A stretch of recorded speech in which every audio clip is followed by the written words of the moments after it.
નમસ્કાર, star India TV ન્યૂઝમાં આપનું હાર્દિક સ્વાગત છે। આપ જોઈ રહ્યા છો સ્ટાર ઇન્ડિયા ટીવી ન્યૂઝ, સત્યની વાતે સત્યની સાથે।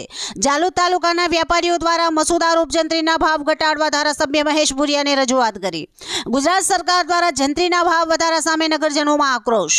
ધારાસભ્ય મહેશ ભુરિયા દ્વારા નાગરિકોને આશ્વાસન આપ્યું કે મુખ્યમંત્રીને મળે જંત્રીના ભાવ ન વધે તેવા પૂરતા પ્રયાસ કરશે। ગુજરાત સરકાર દ્વારા 2024માં મુસદ્દારૂપ જંત્રીનો વધારો કરતા પહેલા જાલોદ લીંબડીનગર પાયાના મુદ્દા ધ્યાનમાં લેવા માટે વ્યાપારી મંડળનું એક પ્રતિનિધિ મંડળ જાલોદ એપીએમસી ખાતે ધારાસભ્ય મહેશ ભુરિયાને મળી લેખિત રજૂઆત કરી જંત્રીના ભાવ ન વધારી યથાવત રાખે તેવો પત્ર આપવામાં આવ્યો હતો અને વ્યાપારી મંડળની રજૂઆત દાહોદ જિલ્લા કલેક્ટર તેમજ મુખ્યમંત્રી સુધી પહોંચાડવા માટે રજૂઆત કરવામાં આવી હતી। ગુજરાત સરકાર દ્વારા તાજેતરમાં જ જંત્રીના નવા ભાવની જાહેરાત કરી હતી, તેને લઈને જાલોદ તાલુકાના વ્યાપારી મંડળ દ્વારા વિરોધ કરવામાં આવેલ છે।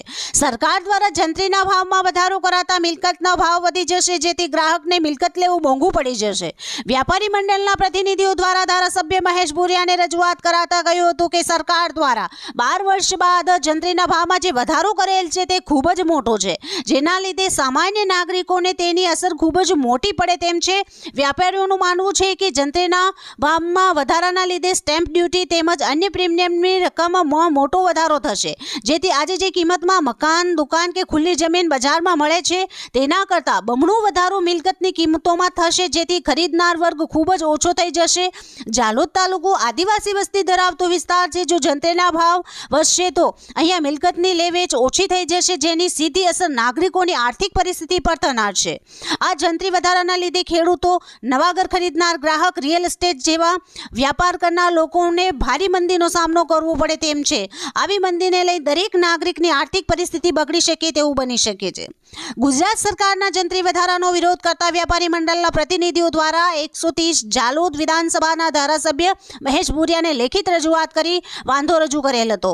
ધારાસભ્ય મહેશ ભુરિયાને વ્યાપારીઓના વાંધાને સાંભળી ગુજરાત સરકારના મુખ્યમંત્રીને મળી આ અંગે ઘટતું કરાવવા પૂરતા પ્રયાસ કરશે તેવી બાહેંધરી આપી હતી, તેમજ નગરની આ સમસ્યાનું સમાધાન સત્વરે લાવવાનો પૂરતો પ્રયત્ન કરશે તેવું કહ્યું હતું। જાલોદ તાલુકામાંથી જંત્રી ન વધારવાની માંગ કલેક્ટર તેમજ મુખ્યમંત્રી સુધી લેખિત રજૂઆત કરી નકલ રવાના કરેલ છે।